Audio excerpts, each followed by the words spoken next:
नमस्कार, आप देख रहे हैं सुदर्शन न्यूज और मैं हूं आपके साथ अमित शर्मा। शाम के 7 बज चुके हैं और समय हो गया है जवाब तो चाहिए का, जिसमें आज हम बात करेंगे कांग्रेस नेता सैम पित्रोदा के उस बयान की जिसने सियासत में नया भूचाल ला दिया है।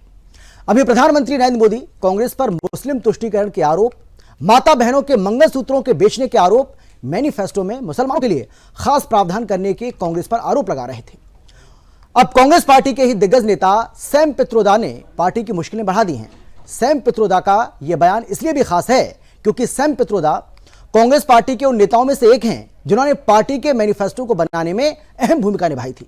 सैम पित्रोदा राजीव गांधी के बहुत करीबी थे और मौजूदा वक्त में वो राहुल गांधी के भी खासम खास हैं और इसीलिए उनका यह बयान कांग्रेस की नीयत और नीति पर गंभीर प्रश्न खड़ा कर रहा है।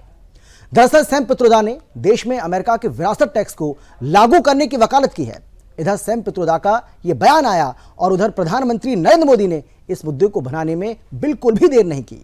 पीएम मोदी ने कांग्रेस पर हमला करते हुए कहा कि कांग्रेस की लूट जिंदगी के बाद भी और जिंदगी के साथ भी। न केवल पीएम मोदी बल्कि बीजेपी के तमाम बड़े नेता अपनी रैलियों और जनसभाओं में सैम पित्रोदा के इस बयान पर कांग्रेस को घेर रहे हैं, बल्कि ये सवाल भी पूछ रहे हैं, आखिर कांग्रेस लोगों से इस संपत्ति को लेकर क्या मुसलमानों को बांटेगी?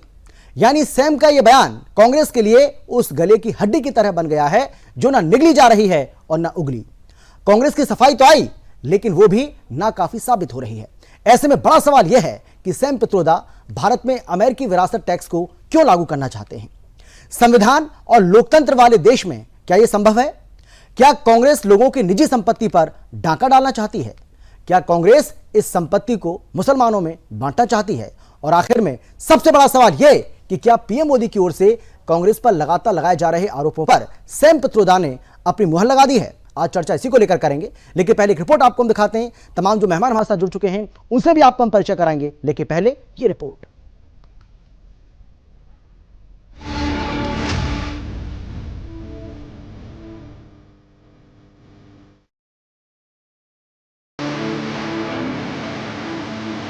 लोकसभा चुनाव के दूसरे चरण के लिए मतदान 26 अप्रैल को है। चुनावी रण में कांग्रेस की संपत्ति सर्वे को लेकर पहले ही घमासान मचा था, लेकिन इस बीच ओवरसीज कांग्रेस के अध्यक्ष सैम पित्रोदा के बयान ने नया सियासी भूचाल ला दिया। अमेरिका के विरासत कानून का जिक्र करते हुए पित्रोदा ने कहा कि भारत में भी इस तरह की नीति बननी चाहिए ताकि संपत्ति का समान वितरण हो सके। उन्होंने कहा यदि किसी के पास 100 मिलियन अमेरिकी डॉलर की संपत्ति है और जब वह मर जाता है तो वह केवल 45% अपने बच्चों को हस्तांतरित कर सकता है, 55% सरकार के कब्जे में जाता है। Let me tell you, in America, there is an inheritance tax. So if, let's say, one has $100 million worth of wealth, and when he dies, he can only transfer probably 45% to his children. 55% is grabbed by government. Now that's an interesting law. It says, you in your generation made wealth, you are leaving now, you must leave your wealth for public. Not all of it, half of it. Which to me sounds fair. In India you don't have that. If somebody is worth 10 billion and he dies, his children get 10 billion. Public get nothing. Pitroda का बयान ऐसे समय पर आया है जब कांग्रेस पहले ही संपत्ति सर्वे को लेकर प्रधानमंत्री के निशाने पर है। अब पित्रोदा के बयान पर बीजेपी हमलावर है। पीएम ने पलटवार करते हुए कहा कांग्रेस की लूट जिंदगी के साथ भी और जिंदगी के बाद भी। कांग्रेस का मंत्र है कांग्रेस की लूट। कांग्रेस का मंत्र है कांग्रेस की लूट, जिंदगी के साथ भी और जिंदगी के बाद भी। जब तक आप जीवित रहेंगे कांग्रेस आपको ज्यादा टैक्स से मारेगी और जब आप जीवित नहीं रहेंगे तो आप पर इनहेरिटेंस टैक्स का बोझ लाद देगी। जिन लोगों ने पूरी कांग्रेस पार्टी पैतृक संपत्ति मानकर अपने बच्चों को दे दी, वो लोग नहीं चाहते कि एक सामान्य भारतीय अपने बच्चों को अपनी संपत्ति दे। सियासी बवाल के बीच कांग्रेस ने पित्रोदा के बयान से किनारा कर लिया। जयराम रमेश का कहना है कि Sam Pitroda Indian overseas Congress के अध्यक्ष हैं। वे महत्वपूर्ण मुद्दों पर अपने विचार स्वतंत्र रूप से व्यक्त करते हैं और इस बयान को कांग्रेस की आधिकारिक बयान के रूप में नहीं देखा जाना चाहिए। अक्सर ऐसा होता है कि उनके विचार और भारतीय राष्ट्रीय कांग्रेस के विचार मिलते नहीं है। अभी अभी जो इनहेरिटेंस टैक्स को लेकर उन्होंने कुछ टिप्पणियां की है, वो हमारी भारतीय राष्ट्रीय कांग्रेस की पोजीशन नहीं है। तो वहीं पित्रोदा सफाई दे रहे हैं कि उनके बयान को बिना वजह कांग्रेस के मैनिफेस्टो से जोड़ा जा रहा है। Bureau report, Sudarshan news.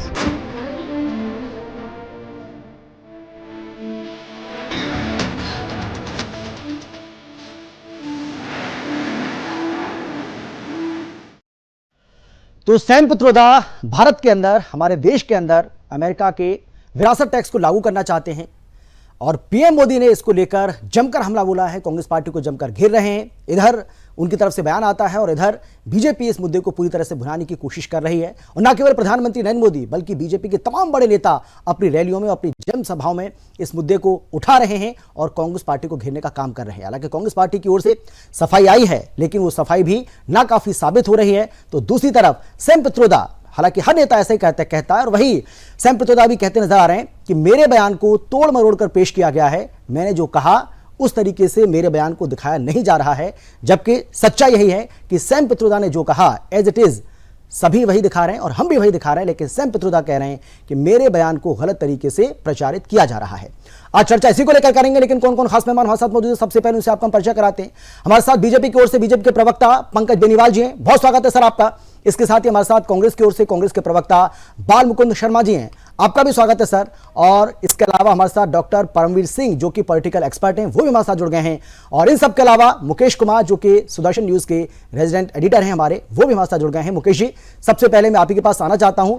और हमने देखा है कि बीते दिनों किस तरीके से प्रधानमंत्री नरेंद्र मोदी अपनी रैलियों के जरिए कांग्रेस पार्टी के ऊपर निशाना साध रहे थे और मैनिफेस्टो को लेकर बता रहे थे कि कांग्रेस के मैनिफेस्टो में क्या क्या है और किस तरीके से यह मैनिफेस्टो मुसलमानों को संरक्षण देता है। और अब तो ऐसा लग रहा है कि सैम पित्रोदा ने जो पीएम मोदी आरोप लगा रहे थे कांग्रेस पार्टी के ऊपर, उसके मैनिफेस्टो को लेकर उस पर मुहर लगा दी है। मुकेश जी, आपको मेरी आवाज आ रही है क्या? सुन पा रहे हैं क्या आप? मुकेश जी, मेरी आवाज आप तक पहुंच पा रही है क्या?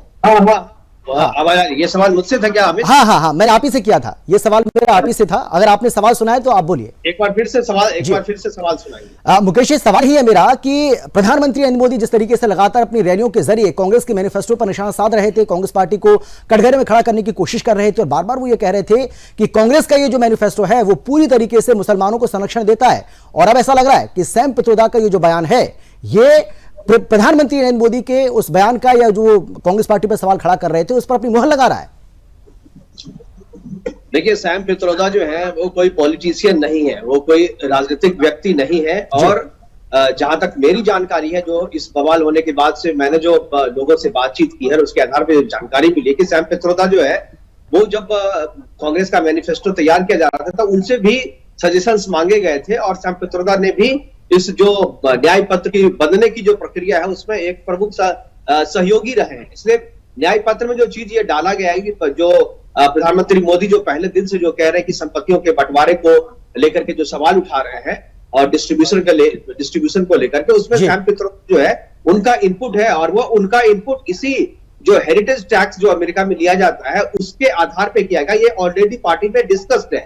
लेकिन क्या है, क्योंकि सैम पित्रोदा पॉलिटिशियन नहीं है, पॉलिटिकल व्यक्ति नहीं है, इसलिए उन्होंने, जब उनको लगा कि प्रधानमंत्री मोदी इसको लेकर के आपत्ति जता रहे हैं, तो उन्होंने अपने तरफ से इसे क्लियर करने की कोशिश की। और यही क्लियर करने की कोशिश में जो है वो मार खा गए और जो चीज बोल दी वो कांग्रेस की जो असल मंशा है वो जाहिर हो गई। क्योंकि ये चीजें पॉलिटिक्स में बहुत सारी चीजें अमित ऐसी होती है, जो हमारे पैनलिस्ट है वो भी समझते होंगे कि जो बताया कुछ और जाता है, यानी बोला कुछ और जाता है, समझा कुछ और जाता है, मायने उसके कुछ और होते हैं। तो साहब जो कांग्रेस ने अपने न्याय पत्र में जो बातें लिखी है वो बातें तो ये है कि भाई इक्वल डिस्ट्रीब्यूशन किया जाएगा और सभी को बराबर हक दिया जाए, क्योंकि देश की संपत्ति पे जो है सबका बराबर हक है। लेकिन इसका मतलब यह है कि देश की जो संपत्ति है, जैसा कि पहले 2006 में ही मनमोहन सिंह ने कहा था कि देश की संपत्ति पर पहला एक अल्पसंख्यक जिसमें कि मुसलमान है, वो उन पर उनका हक जो है सबसे ज्यादा है। इसके अलावा जो अभी डिस्ट्रीब्यूशन की बात करी है, उसमें उस तरीके से जो है उन्होंने कहा है कि ये संपत्ति उनसे लेकर के डिस्ट्रीब्यूट कर दी जाएगी दूसरे सेक्शंस में, खासतौर पे उनके पास जिनके पास बच्चे ज्यादा हो।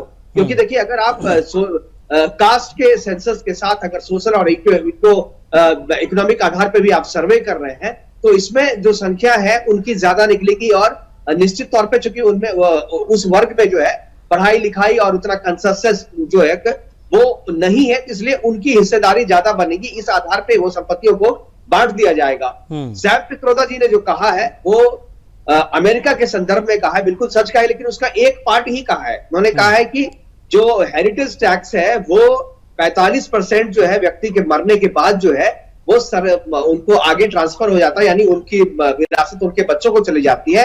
और 55% ऑलमोस्ट 50% आगे उन्होंने कहा है कि ऑलमोस्ट 50% जो है वो सरकार ले लेती है। और ये बात उन्होंने नहीं कही, उसमें साथ में ये भी है कि जो 50% जो सरकार ले लेती है उसका डिस्ट्रीब्यूशन जो है सरकार अपने तरीके से करती है। वो जिसको चाहे उसको दे सकती है, जिसके पास जमीन नहीं है, जिसके पास भूमि नहीं है, उसको वो डिस्ट्रीब्यूट करती है। सरकार अपने पास रख करके उसका कोई बिजनेस नहीं करती है। और ये जो सेकंड पार्ट है, इसी पार्ट से प्रेरित होकर के इसे न्याय पत्र जो कांग्रेस का है उसमें शामिल किया गया है। इसलिए इन्होंने केवल 2 पार्ट में से एक पार्ट लिया है और एक पार्ट को ये नहीं बोला। लेकिन ये संदर्भ पूरी तरीके से साफ है। और मुझे लगता है कि सैम पित्रोदा चूंकि पॉलिटिशियन नहीं, इसलिए उनको ये बातें पब्लिक में सच नहीं बताना चाहिए था। ये बातें उन्हें समझ में नहीं आई और इसीलिए जो है उन्होंने पब्लिक में आकर के सच बता दिया। और सच के बाद जो है कांग्रेस जो है सैम पित्रोदा से जो है वो पल्ला झाड़ रही है। हालांकि सैम पित्रोदा जो है वो ओवरसीज जो कांग्रेस है उसके अध्यक्ष है, इसलिए आप ये नहीं कह सकते कि ये उनका व्यक्तिगत बयान है। लेकिन कांग्रेस कह रही है कि ये उनका व्यक्तिगत बयान है। इस बयान से कांग्रेस पार्टी का कोई लेना देना नहीं है। लेकिन लेना देना हो चाहे नहीं हो, लेकिन मनसा जो है पूरी तरीके से जाहिर हो गई है। और जो अटैक जो है मोदी जी कर रहे थे, वो अटैक मुझे लग रहा है कि बिल्कुल सही कर रहे थे और इसमें कोई पॉलिटिक्स नहीं है। बिल्कुल सही कह रहे हैं आप। बालमुकुंद जी जवाब दीजिए। जो मुकेश जी कह रहे हैं कि भाई प्रधानमंत्री नरेंद्र मोदी की ओर से जो सवाल खड़े किए जा रहे थे उसी पर एक मुहर है सैम पित्रोदा का ही बयान। हमने देश के सभी प्रधानमंत्रियों को सुना है पिछले 7 साल में, देश के जितने 60 साल में देश के प्रधानमंत्रियों ने जो बात रखी है, पंडित जवाहरलाल नेहरू से आज तक मोदी जी तक, इतने निचले सतर पर जाकर के किसी प्रधानमंत्री का वक्तव्य हमने कम से कम नहीं सुना। देश की जनता ने भी नहीं सुना। आप ये एक बात सोच के चलिए, कांग्रेस का मैनिफेस्टो है वो सार्वजनिक है, पूरे देश में 102 लोकसभा की चुनाव भी हो चुके हैं उसके आधार पर। पित्रोदा जी की क्या हैसियत है पार्टी में, किस पोस्ट पे वो अधिकृत प्रवक्ता है नहीं है? कांग्रेस के हजारों लाखों कार्यकर्ता हैं, सबके व्यक्तिगत विचार हैं, स्वतंत्रता बोलने की। अंग्रेजों से हमने लड़ाई लड़ी, वो बोलने की स्वतंत्रता के लिए तो लड़ी ना। नहीं, जितने हल्के में आप सैम पित्रोदा को ले रहे हैं ना, मुझे नहीं लगता कि राहुल गांधी, प्रियंका गांधी, सोनिया गांधी तो इतने हल्के में ले रहे होंगे, या जयराम रमेश। मैं जो कह रहा हूं, अगर उनके बयान को भी सुनेंगे तो पहले उनको सम्मान देते हैं, उसके बाद वो अपनी बात रखते हैं, तब उनके बयान से अपने आप को और कांग्रेस पार्टी को अलग करते हैं वो। लेकिन आप तो कह रहे हैं कि उनकी हैसियत क्या है? उनकी हैसियत यह है कि वो राजीव गांधी के भी बहुत करीबी थे। उनकी हैसियत वो ये है कि वो राहुल गांधी के भी बहुत ज्यादा करीबी हैं। और उनकी हैसियत यह है कि वो ओवरसीज कांग्रेस के प्रेसिडेंट हैं, वो उसके अध्यक्ष हैं। तो हैसियत तो है उनकी। मेरी बात सुनिए, हम एजेंडा ना तो चलाने के लिए यहाँ बैठे, ना एजेंडा सुनने के लिए बैठे। नहीं तो एजेंडा आप चला रहे हैं ना, तभी तो मैं बोल रहा हूँ आपको। बोलिए। मैं बोल रहा हूँ ना जी, मैं बता रहा हूँ आपको। हमारे जयराम रमेश जी ने कहा वो मीडिया को देखते हैं, मीडिया के इंचार्ज है, उन्होंने कह दिया कि वो व्यक्तिगत हैसियत हो सकती है। और बिल्कुल सच बात है, आप किसी के कद को ऊपर नीचे कर, आज मैं पार्टी प्रवक्ता हूं, कल मैं नहीं हूं, तो क्या आप उसी हैसियत को लेकर के मैं नहीं बोल सकता ना? कल आज नहीं बोल सकते सैम पित्रोदा जी। उन्होंने अपनी एक बात को व्याख्यान किया है और दुनिया में बहुत 165 मुल्कों में अलग अलग संविधान है, हम उनकी बात रख सकते हैं। वो हमारे इंडियन ओवरसीज कांग्रेस के जो दुनिया के बाहर के मुल्कों में जाते हैं, उनके साथ हमारे कैसे संबंध है, वहां के क्या संविधानिक प्रक्रिया है, क्या कानून है, वो बहुत सी बातें हैं वो करते रहते हैं। उन्होंने कोई इस तरह की ब्रीफ नहीं की या कोई खुद उन्होंने भी खंडन किया है कि मैनिफेस्टो से कोई लेना देना नहीं, लेकिन एक एक व्यक्ति कोई बात रख रहा है और ठीक आप है, उसकी ठीक है। बात पंकज बेनीवाल जी जवाब दीजिए। वो कह रहे हैं कि भाई मैनिफेस्टो से आप इसको बेवजह जोड़ रहे हैं क्योंकि आपको लोकसभा चुनाव में फायदा चाहिए इसका। सीधा आरोप लगा रहे हैं आपके ऊपर कि भाई ऐसी ना तो कोई मैनिफेस्टो में बात कही गई है, और सैम पित्रोदा भी इस पर सफाई दे चुके हैं कि कांग्रेस पार्टी के मैनिफेस्टो से इसका कोई लेना देना नहीं है। उसके बावजूद भी बीजेपी इसको उठा रही है मुद्दे को ताकि आपको वोट मिले। पंकज जी जवाब दीजिए। नमस्कार अमित जी नमस्कार भाई, सभी साथियों को नमस्कार, सभी दर्शकों को मेरा नमस्कार। देखिए अमित भाई, जो हमारे भाई बैठे हैं बाल मुकुंद शर्मा जी, बहुत ही मेरे ख्याल से नादानी के साथ अपने बयान दे रहे हैं वो यहाँ बैठ करके। सैम पित्रोदा वो हैं जो 10 साल तक लगातार इनकी पार्टी के सलाहकार रहे हैं, मनमोहन सिंह जी के सलाहकार रहे हैं, राजीव गांधी के सलाहकार रहे हैं, आज राहुल गांधी के सलाहकार हैं। वो हैं जिन्होंने इनका न्याय पत्र बनवाया है, और ये बात करते कि उनका कोई हैसियत ही नहीं है। ये बात कर रहे हैं कि आज वो बात ही नहीं रख सकते। सैम पित्रोदा ने आज कांग्रेस की जो नीति है, जो मानसिकता है, जो चरित्र है, वो आज तार तार कर दिया, बिल्कुल साफ कर दिया देश की जनता के सामने कि हरियाणा ये जो जनता क्या नाम है, कांग्रेस की सरकार जो है या कांग्रेस का जो न्याय पत्र है, वो ये चाहता है कि देश के अंदर विभाजन हो। जो देश की जनता ने, जो किसी के माँ बाप ने कष्ट कमाई से पूरे जिंदगी भर पैसा कमाया है, जो लगाया है अपने बच्चों के लिए, तो आज भारत देश के अंदर बच्चों के लिए पैसा कमाते हैं माँ बाप, और वो पैसा माँ बाप अगर देहांत हो जाएगा तो वो ये लोग चाहते हैं कि वो सरकार हड़प कर ले, और हड़प करने के बाद, छीनने के बाद उससे वो अल्पसंख्यक लोगों को, जो बिल्कुल मेरे भाई ने बताया, मुकेश जी ने, कि वो मुसलमान लोगों को बांट दे। क्या ऐसी मानसिकता है बाल मुकुंद शर्मा की पार्टी की या बाल मुकुंद शर्मा जी की? यही मानसिकता अगर इन लोगों की है, यही मानसिकता इन लोगों को पीछे लेकर जा रही है। 2014 में देश की जनता ने इनको पीछे धकेला, 2019 में धकेला, 2024 में धकेलेंगे, और मोदी जी का विकसित भारत का जो सपना है 2047 तक कांग्रेस पार्टी अपने आप को भारत देश में ना समझे, 2047 के बाद का कोई ये विजन इनके पास हो जो देश की जनता को साथ लेकर के चलने का हो। विभाजन की, तुष्टीकरण की राजनीति अगर ये लोग करेंगे तो भारत देश की जनता इनको ऐसे ही बाहर निकालेगी। विरासत टैग लगाना चाहते हैं क्या? अरे भारत की विरासत को अगर बढ़ाना सीखना है तो आपको मोदी जी से सीखना पड़ेगा। धार्मिक आस्था का प्रतीक राम मंदिर, अगर ये विरासत आज दी है भारत देश को तो वो नरेंद्र मोदी जी ने दी है। देश के अंदर मेडिकल कॉलेज अगर आज बढ़ाए हैं तो नरेंद्र मोदी जी ने बढ़ाए हैं। ये देश की विरासत है। देश की विरासत यूनिवर्सिटियां हैं, जो यूनिवर्सिटी आपके टाइम पे 723 हुआ करती थी, आज 1000 के पार हो गई। ये देश की विरासत है। इंफ्रास्ट्रक्चर देश की विरासत है जो आज बढ़ती जा रही है। जो रोड की कनेक्टिविटी आज पूरे देश के अंदर दी है वो देश की विरासत है। जो शहीद आज कम हो गए हैं देश की सेना के शहीद होने, वो देश की विरासत है। ये देश की विरासत, ये चीजें हैं जिनको बढ़ाना चाहिए। लेकिन ये लोग कहते हैं कि कोई गरीब आदमी जिंदगी भर 58 साल तक अपने बच्चों के लिए जो पैसा कमाएगा, जमा करेगा, कि मैं और मेरे बच्चे बुढ़ापे में इसको अच्छे से जी लेंगे, और गलती से उसका देहांत हो जाए तो उस पैसे को ये लोग हड़पना चाहते हैं। और अल्पसंख्यक लोग सीधा सीधा कहते हैं कि मुसलमानों को दे देंगे।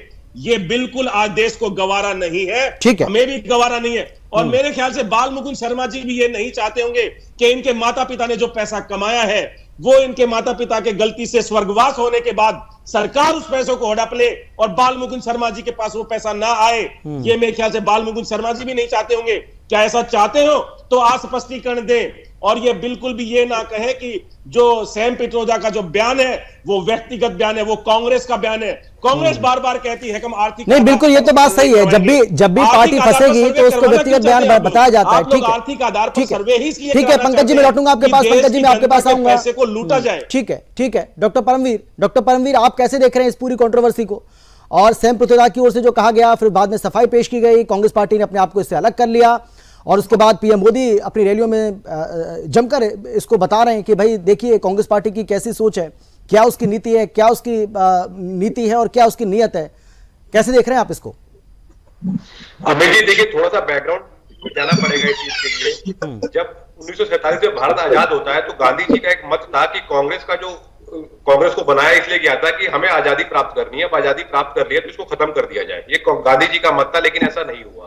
तो हर एक पार्टी का कोई ना कोई विचार होता है। तो कांग्रेस 1947 में देखा जाए तो विचारहीन हो गई थी। तो आगे बढ़ने के लिए अब आगे क्या किया जाए, उन्होंने कम्युनिस्ट सोशलिस्ट माइंडसेट को अपनाया।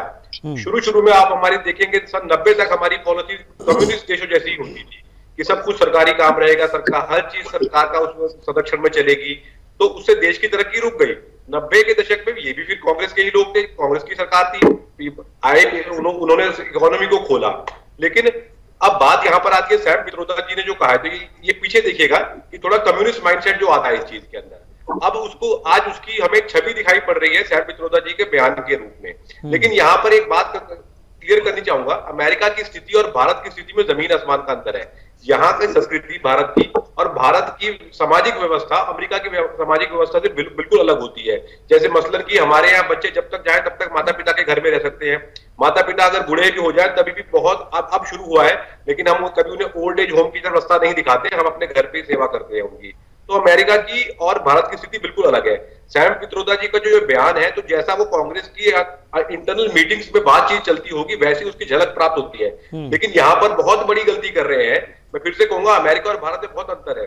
अमेरिका में 50 स्टेट है, 50 में से मात्र 6 स्टेट में इनहेरिटेंस लॉ ये लागू है। उसमें से उन स्टेट्स में भी एक स्टेट शायद इसको छोड़ने वाले का विचार चल रहा है वहां पर। और जो 6 स्टेट है ये अमेरिका के टॉप 19 स्टेट्स में आती है। इनमें से 3 ये स्टेट्स है, आयोवा है, कनेक्टिकट है, मैरीलैंड है, न्यू जर्सी है और पेंसिल्वेनिया है। मतलब इसकी डिटेल डिबेट ये चीज नहीं है, मतलब पहली बात ये व्यवहारिक नहीं है भारत के लिए। भारत के अंदर कोई भी ऐसा कानून अगर आप लाते हैं तो आप इसमें समाज के अंदर झगड़ा पैदा कर देंगे। आप सिर्फ ऐसी बात करके झगड़ा पैदा कर देंगे, जैसे हमने 90 के दशक में देखा था, वीपी सिंह जी की सरकार ने थोड़ी सी छेड़छाड़ करने की कभी सोची थी आरक्षण के कानूनों से, तो देश कितने दिन तक जला था। तो भारत के अंदर सिर्फ विचार, हम इन्हें लागू करना है नहीं करना ये तो समय बताएगा, लेकिन ऐसा विचार रखने का मतलब भी होता है समाज के अंदर फूट डालना और झगड़ा उत्पन्न कर देना। और ये कांग्रेस भली बात ही जानती है इस चीज को। तो ऐसा नहीं है, ये गलती से नहीं होता है ऐसा काम, ना ये सोची समझी रणनीति के तहत टाइमिंग के साथ ऐसी बात कही जाती है। अब मैं नहीं मानता सैम पित्रोदा जी कोई राजनीति के नए खिलाड़ी हैं जो उनको नहीं मालूम कि वो एएनआई को अगर कोई इंटरव्यू दे रहे हैं तो ये भारत में नहीं चलाया जाएगा। अगर वो इतने ना समझ वो नहीं है कि वो ऐसे ही एएनआई को इंटरव्यू दे देंगे कि बिना सोचे समझे, तो ये सोच समझ के मैसेज देने के लिए इंटरव्यू दिया गया है। और अगर कांग्रेस से सवाल पूछे जा रहे हैं तो सवाल पूछे जा रहे हैं, स्वाभाविक है, 100% सही सवाल पूछे जा रहे हैं कांग्रेस से। कांग्रेस भाग नहीं सकती ऐसे कह के कि हमारे नहीं है। बिल्कुल। लेकिन मुकेश जी अमेरिका से कंपैरिजन कर रहे हैं, वो कह रहे हैं कि भाई ये अमेरिका में लागू है तो ये भारत में भी लागू होना चाहिए। लेकिन अमेरिका की अगर हम बात करें, भारत की अगर हम बात करें, जैसा कि परमवीर जी भी कह रहे हैं कि भाई बहुत अंतर है, जमीन आसमान का अंतर है। क्योंकि अमेरिका में ये देखा जाता है कि वहां पर जैसे ही बच्चा जो है वो 18 से 19 साल का होता है तो फिर सरकार की जिम्मेदारी, पेरेंट्स की जिम्मेदारी कम हो जाती है, सरकार की जिम्मेदारी ज्यादा बढ़ जाती है। चाहे वो शिक्षा को लेकर हो, चाहे वो उसकी नौकरी को लेकर हो। शिक्षा और नौकरी की चिंता वहां की सरकार करती है, ना कि वहां के पेरेंट्स करेंगे, उन बच्चों के पेरेंट्स करेंगे। लेकिन भारत में इसके बिल्कुल उलट है। तो वहां से भारत से अमेरिका की तुलना करना, और सैम पित्रोदा जैसे बड़े नेता जो कि ओवरसीज कांग्रेस के अध्यक्ष भी हैं, तो इसको कैसे देखा जाए? जैसा कि परमवीर जी कह रहे हैं, क्या ये सोची समझी रणनीति का हिस्सा है क्या? अमित देखिए, भारत को अमेरिका से सीखने की जरूरत नहीं है। वहां पर क्या चल रहा है क्या नहीं चल रहा है ये उनका मसला है। हम उनके मसले से क्यों सीखें? अमेरिका भारत को सिखाएगा ऐसा नहीं, भारत तो पूरे विश्व को सिखाता है। भारत से ही सारी परंपराएं और सारी चीजें जो है पूरे विश्व में फैली हुई है। लेकिन सबसे बड़ी बात है ये देखिए, ये जो सोच है कांग्रेस की, ये आज जो इस कांग्रेस की बात हम लोग कर रहे हैं, और आज जो कांग्रेस है ये वो कांग्रेस नहीं है जो सरदार पटेल और सुभाष चंद्र बोस वाली जो कांग्रेस थी। ये कांग्रेस की सोच पर अर्बन नक्सल सोच जो है वो हावी है। और आज कांग्रेस की विचारधारा जो है वो अर्बन नक्सलाइट और जो अर्बन कम्युनिज्म जो है एक तरीके से उनसे पूरी तरीके से प्रभावित है। और ये उन्हीं की सोच है।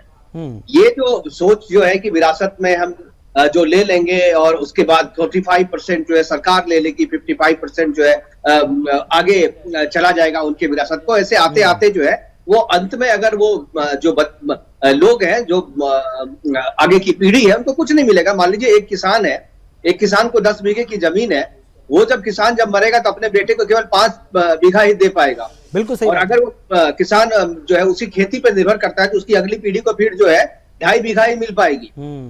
फिर उसके बाद जो है उसके बाद कम करते करते वो भूमिहीन हो जाएगा। यानी एक किसान को मजदूर बनाने की शुरुआत आप कर रहे हैं। एक किसान को जो खेत का मालिक है उसको आप जो है 2 से 3 पीढ़ी के बाद जो है आप उसी खेत का मजदूर बनाने का योजना ला रहे हैं और उसकी जमीन को जो है आप दूसरे को बांट देंगे। तो ये तो जो सैम पित्रोदा जो कह रहे हैं वो अमेरिका के संदर्भ में हो सकता है सही हो। अमेरिका की अपनी और भी पॉलिसी है। आप केवल एक पॉलिसी उठा करके ले आकर के यहाँ चाहेंगे जो भारत में लागू कर दें, वो नहीं होगा। अमेरिका में सोशल रिस्पॉन्सिबिलिटी जो है व्यक्ति की, वो सरकार की होती है।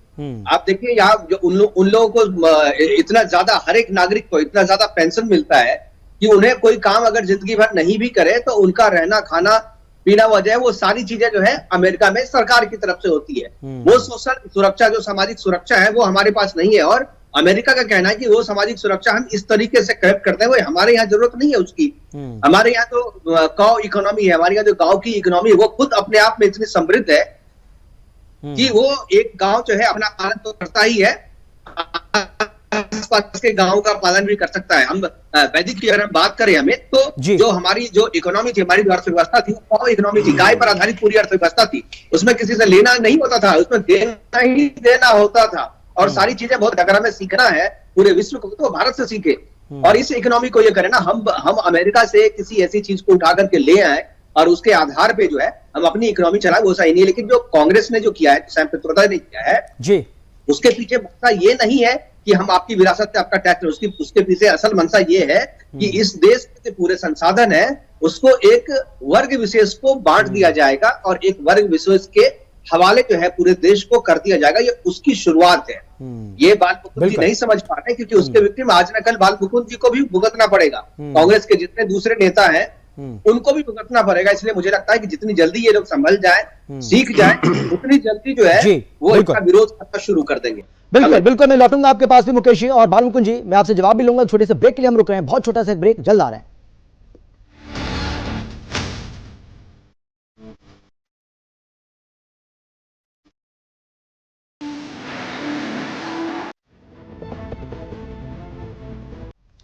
जी हां, तो बिल्कुल चर्चा हम इसी को लेकर कर रहे हैं कि पित्रोदा तो कह गए लेकिन कांग्रेस को फंसा गए।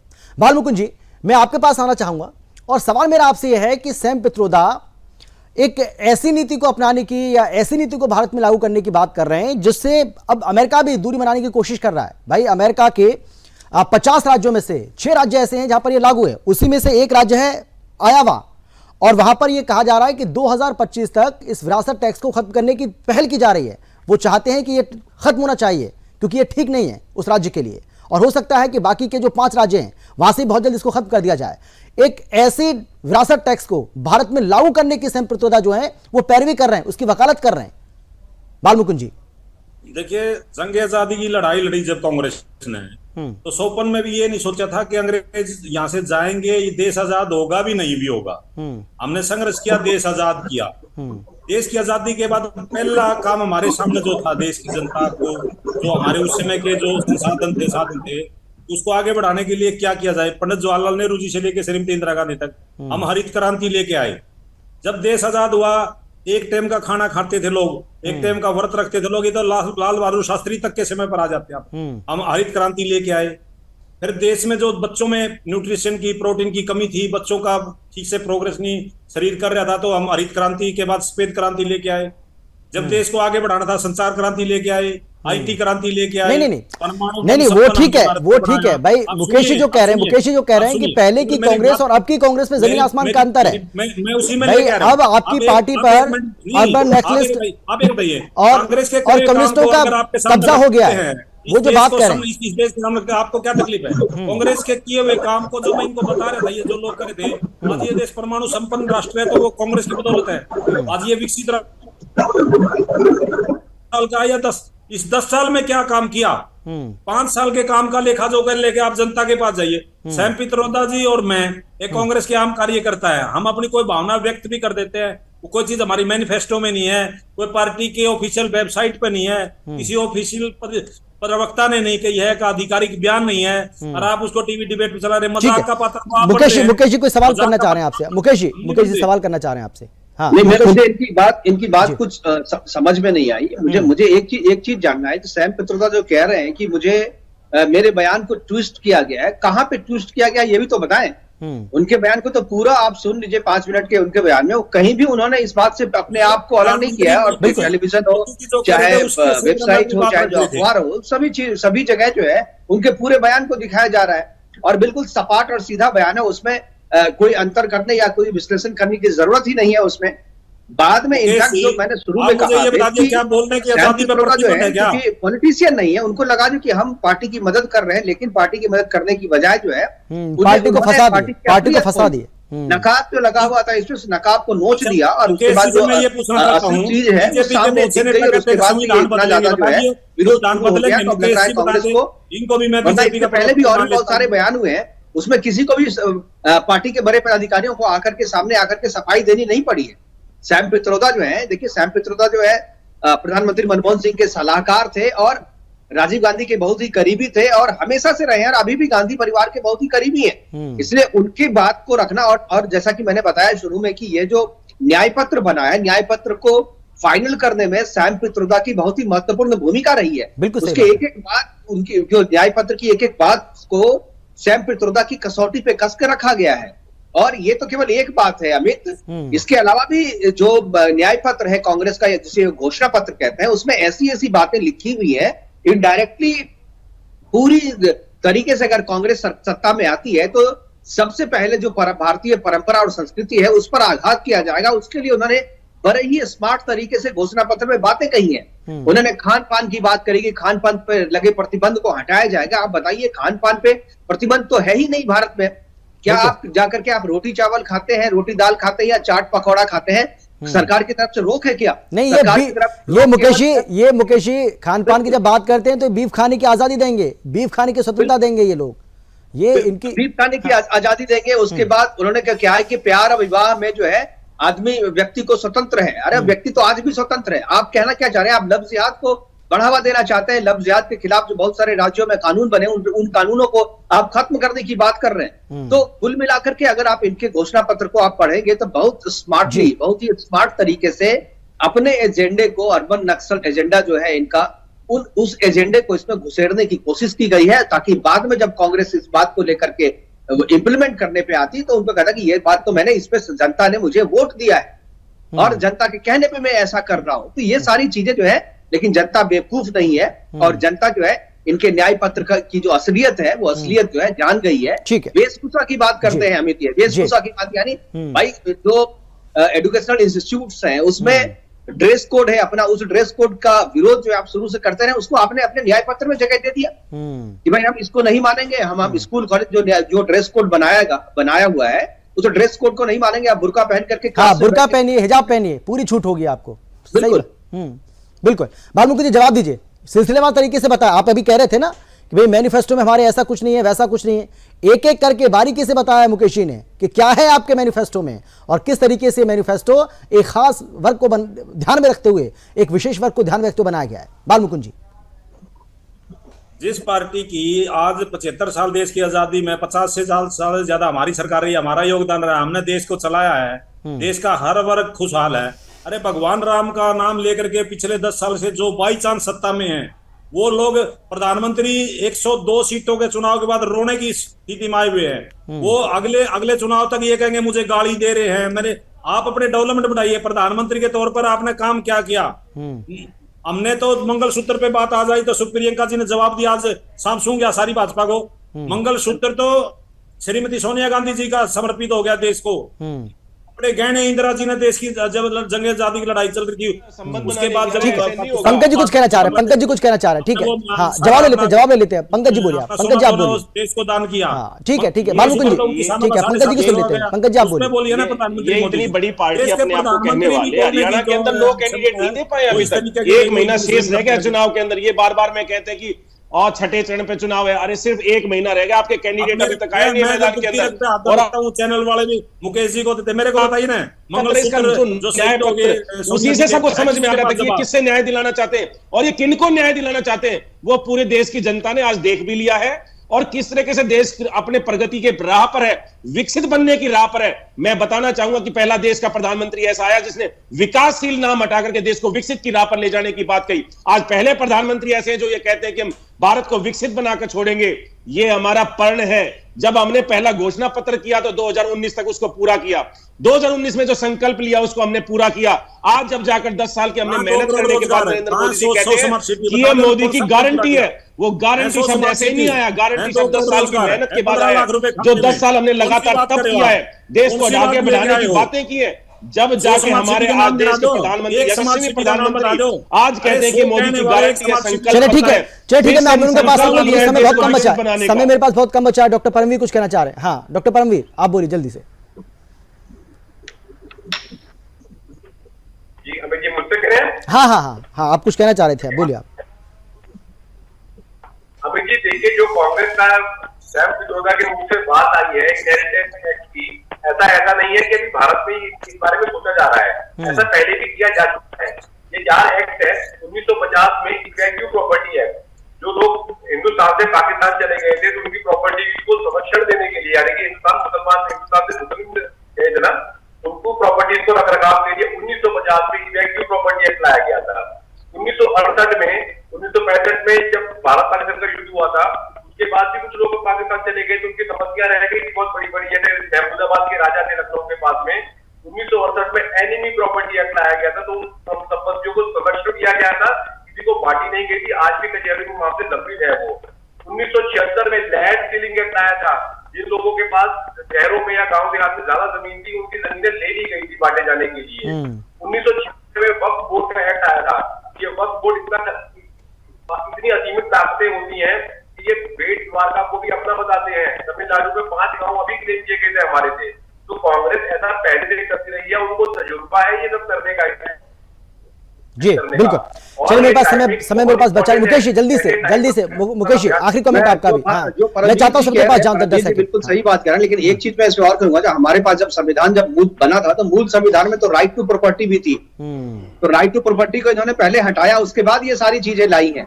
इसलिए इनकी मंशा कांग्रेस की साफ है, और कांग्रेस की मंशा जो है वो परमवीर जी बहुत अच्छी तरीके से बताया। मुझे लग रहा है कि जनता को पता चल गया है, और जनता उसके आधार पे जो है, जनता बेवकूफ नहीं है, वो फैसला करेगी। शुरुआती जनता 1947 की बात के और अभी 2024 की जनता जो है काफी मेच्योर है। बिल्कुल भानुमुकुंद जी जल्दी से 10 सेकंड में, 10 सेकंड, सिर्फ 10 सेकंड जल्दी। हमने काम किया है, काम करेंगे, सबका सम्मान करेंगे, और ये जो एजेंडा चलाने वाले हैं इनको भी हम नाकाम करेंगे। इस सबके सम्मान में फिर मुसलमानों की बात आती है। चलिए ठीक है, सबके सम्मान में मुसलमान खास है आपके लिए, ठीक है, उस पर ज्यादा फोकस है। पंकज बेनीवाल जी जल्दी से सारे नागरिक, ये हिंदू मुसलमान तो आप करते हैं ना जी। नहीं हम नहीं कर रहे हैं, आपका मैनिफेस्टो कर रहा है वो, आपके मैनिफेस्टो में सब कुछ, आपके मैनिफेस्टो से अलग कोई बात नहीं की हमने। सैम पित्रोदा के बयान ने आज कांग्रेस का चरित्र, मानसिकता सारे देश के सामने ला दी है कि किस तरीके की दोहरी मानसिकता है, देश को विभाजन करने की जो इनकी मानसिकता है आज वो सबके सामने आ गई है। किनको बढ़ावा देना चाहते हैं वो भी आज देश के सामने आ गई है। जी बिल्कुल। चलिए बहुत धन्यवाद सभी का मेरे साथ जुड़ने के, चर्चा में शामिल होने के लिए। समय मेरे पास इतना ही है, माफी के साथ आप सभी को मैं रोक रहा हूं। बहुत धन्यवाद एक बार फिर से। देश और दुनिया की बाकी खबरों के लिए आप देखते रहिए सुदर्शन न्यूज, लेकर रात 8 बजे आप जरूर देखिए जागो, हमारा खास कार्यक्रम युवा पत्रकार प्रदोष चौहान के जी के साथ। फिलहाल इतना ही, आप देखते रहिए सुदर्शन न्यूज। जय हिंद।